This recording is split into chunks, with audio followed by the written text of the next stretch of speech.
Hello बच्चों, मैं हेमंत प्रजापति आप सबका स्वागत करता हूं आपकी अपनी प्यारी सी चैनल एचपी केमिस्ट्री क्लासेस में।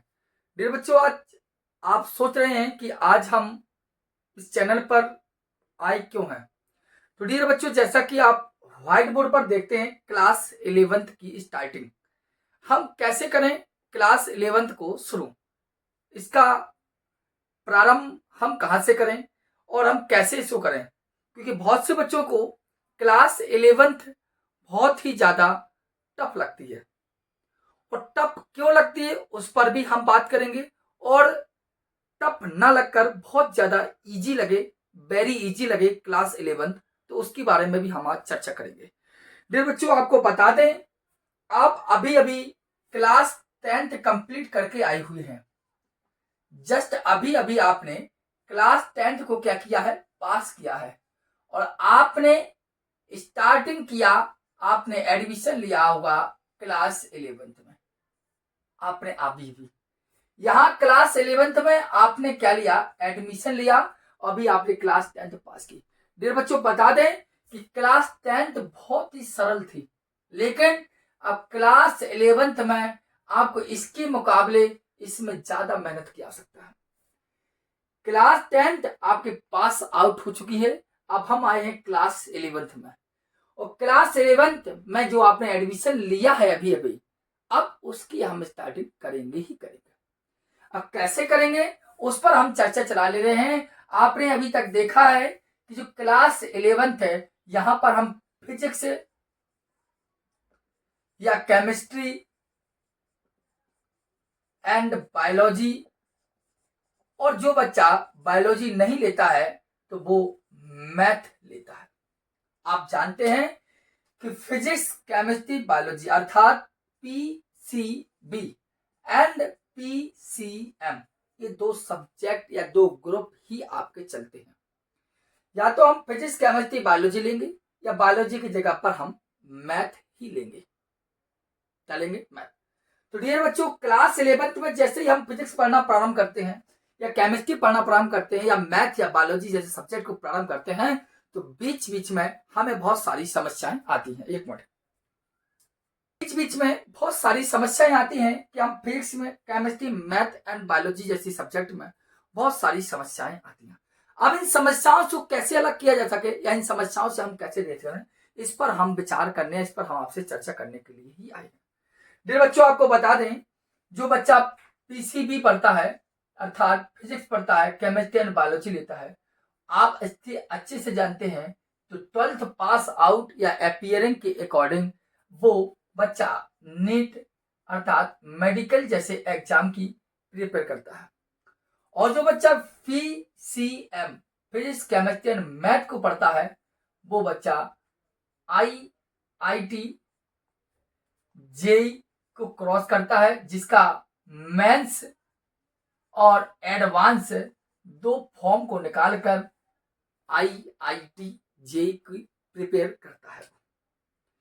तो डियर, इतनी बात हम आपको बताएं या ना बताएं, इसके पश्चात भी आप जानते हैं हम बात कर रहे हैं क्लास 11 तब क्यों लगेगी, या तब का 11th क्लास तब ना लगे, उसके लिए हमें करना क्या है। बेहतरीन, सबसे पहले क्लास 11 तब ना लगे तो इसके लिए पहला कार्य अवश्य करना, वो है रिवीजन।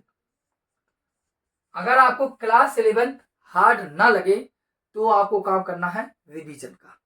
सबसे पहले आप रिवीजन कीजिए। यदि आप रिवीजन करेंगे तो क्लास 11 अच्छी ही लगेगी।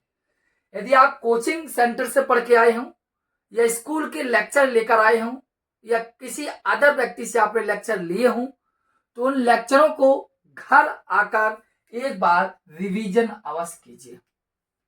क्लास के या कोचिंग सेंटर के लेक्चरों को घर आकर एक बार आप रिवीजन अवश्य कीजिए। यदि आप रिवीजन करोगे तो क्लास 11 आपको टफ नहीं लगेगी। दूसरी बात, इस बात को ध्यान देना हमेशा कि हमें किसी भी चीज का रट्टा नहीं मारना है। रट्टा कभी नहीं मारना है। क्लास 11 जैसी क्लास के लिए हमें कभी भी रट्टा मारने की कोई आवश्यकता नहीं है। हम क्लास 11 के में कभी रट्टा नहीं मारेंगे, रटने का प्रयास 1% भी नहीं करेंगे। हम केवल क्या करेंगे, रट्टा नहीं मारेंगे। तो हम क्लास को समझने का प्रयास करेंगे, क्लास को क्या करेंगे, समझेंगे। जितना ज्यादा हो सके हम अपने ब्रेन में डालेंगे। हर कॉन्सेप्ट को वन बाय लाइन के अकॉर्डिंग उसको समझने का प्रयास करेंगे। कभी भी रट्टा नहीं मारेंगे, रट्टा कभी नहीं मारेंगे, समझेंगे।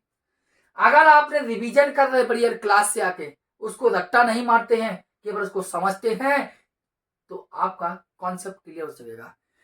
जैसे ही आप रिवीजन करोगे, रिवीजन करते समय आपको रटना नहीं मारना है, समझना है। जब कॉन्सेप्ट समझोगे तो जो डाउट उत्पन्न हो तुरंत टीचर से संपर्क कर उस डाउट का क्लियर कीजिए आप। यदि आप डाउट क्लियर करेंगे तो क्लास जो 11th होगी आपकी वो बेहतरीन होगी, शानदार होगी, मक्खन होगी, फंटास्टिक होगी। इस बात को हमेशा देना। तो हमें क्या करना है, हमने जो क्लास 10th पास आउट किया है, अब हमारे क्लास 11th में, जिनमें से हमने कोई ना कोई सब्जेक्ट लिया होगा, हमने आपको पता है रटना बिल्कुल नहीं, रिवीजन करेंगे, रट्टा नहीं मारेंगे, क्लास को समझेंगे, कॉन्सेप्ट को क्लियर करेंगे। भागना नहीं, अभी वीडियो को पॉज करके अभी ध्यान देना।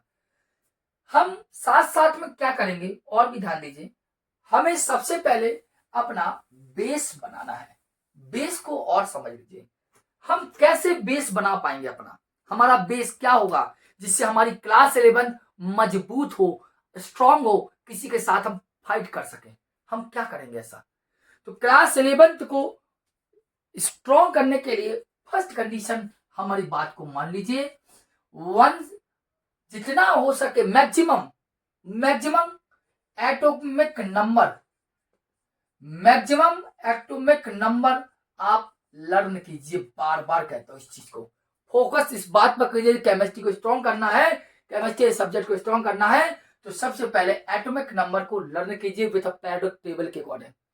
सेकेंड बात यदि हम करें, जब एटॉमिक नंबर याद हो जाए तो एटॉमिक मास भी याद कीजिए आप, एटॉमिक मास भी लर्न कीजिए। जब एटॉमिक मास लर्न हो जाए तो एटॉमिक मास लर्न हो जाए तो आप ध्यान दीजिए इलेक्ट्रॉनिक कॉन्फ़िगरेशन पर।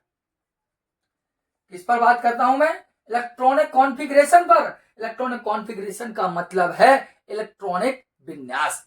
इलेक्ट्रॉनिक विन्यास पर हम भी बात करेंगे साथ में। हम आपकी क्लासिंग जल्दी से जल्दी स्टार्ट करेंगे और सब कुछ आपको सिखाएंगे यहीं पर, ठीक। इलेक्ट्रॉनिक कॉन्फ़िगरेशन जब आप सीख जाओ तो कुछ ऐसी चीजें, इलेक्ट्रॉनिक कॉन्फ़िगरेशन का मतलब है इलेक्ट्रॉनिक विन्यास करना। यहां पर इलेक्ट्रॉनिक विन्यास आप क्लास 11th में आप बाउ के अकॉर्डिंग भी सीखोगे। आप बाउ का एक रूल होता है 1:2 2:2 2p6 वाला, वो सीखेगा, 2 8 18 32 वाला नहीं। आप बाउ का रूल सीखे, ये चीजें आपके बेस को मजबूत करेंगे, आपको स्ट्रांग बनाएंगे, आप किसी के सामने खड़े होने के लिए कोई समस्या नहीं होगी। इस बात को हमेशा देना। तो इलेक्ट्रॉनिक कॉन्फ़िगरेशन भी आपको करना ही करना है आप बाउ के अकॉर्डिंग, ठीक। जब इलेक्ट्रॉनिक कॉन्फ़िगरेशन आप सीख जाएं तो बैलेंसी निकालना अवश्य सीखें कि इसकी बैलेंसी कितनी होती है, इसको अवश्य जाने। बैलेंसी जब सीख जाएं, बैलेंसी सीखना आपके लिए बहुत ही ज्यादा अनिवार्य होता है। जब बैलेंसी हो जाए तो एक्वा बैलेंट वेट भी याद कर लीजिए। क्या याद करना सीख लीजिए, एक्वा बैलेंट वेट। एक्वा बैलेंट वेट का मतलब है तुल्यांक की भार ज्ञात कीजिए कि HCl का तुल्यांक भार क्या होता है, NaCl का तुल्यांक भार क्या होता है, Na2CO3 का तुल्यांक भार क्या होता है, अर्थात अम्ल, क्षार, लवण, इन सभी का एक्वा बैलेंट वेट क्या होता है। अर्थात यदि आपको बेस मजबूत करना है तो आपको ये चीजें अनिवार्य ही होंगी। सबसे ज्यादा आपको बैलेंसी बहुत अनिवार्य है, इसलिए मैंने कहा है आपको कॉन्सेप्ट को रिवीजन लेना है। जो कॉन्सेप्ट कंप्लीट करो उसको रिवाइज कीजिए, रट्टा नहीं मारेंगे, समझेंगे। समझने के बाद जो डाउट आएगा टीचर से तुरंत पूछेंगे, चाहे वो क्लास का हो और चाहे कोचिंग सेंटर जैसी क्लास का हो, किसी का भी हो, या यूट्यूब का हो। डाउट यदि हो सके तो जल्दी से जल्दी आप करेंगे और यही क्रम आप धीरे धीरे बनाते चलें, आपको कोई पीछे नहीं कर सकता है। आपके नंबर 12th में भी 90+ ही आएंगे, इस बात में। लेकिन प्रक्रिया वही है कि सबसे पहले एटॉमिक नंबर आपको लर्न करना है, एटॉमिक मास लर्न करना है, इलेक्ट्रॉनिक विन्यास आपको निकालना सीखना है, वैलेंसी भी जानना है क्या होती है, संयोजकता, carbon, sulphur, selenium, potassium, polonium, इनकी वैलेंसी संयोजकता क्या होती है, क्या है, इसको भी जानना है।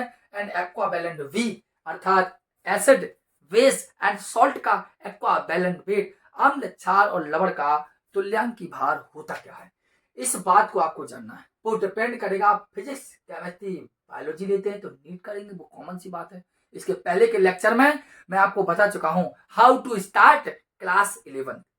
इस वाले लेक्चर में यदि आपने ना देखा हो तो ध्यान देना, डालना how to start class 11 by Hemant पसर या एचपी केमिस्ट्री क्लासेस, तो उस पर मैं आपको बता चुका हूं नीट और जेई के बारे में। या प्ले लिस्ट में भी आपको मिल जाएगी, इसी चैनल पर जाके देखना या लिंक डिस्क्रिप्शन में देंगे तब भी देखना। और इसके बाद जो लेक्चर होगा हम बात करेंगे क्लास 11 के सिलेबस पर, और वो भी सिलेबस किसका, केमिस्ट्री जैसे सब्जेक्ट का। ठीक बच्चों, जो मैंने समझाया है उस पर गौर कीजिए, समझिए। ठीक, जय हिंद।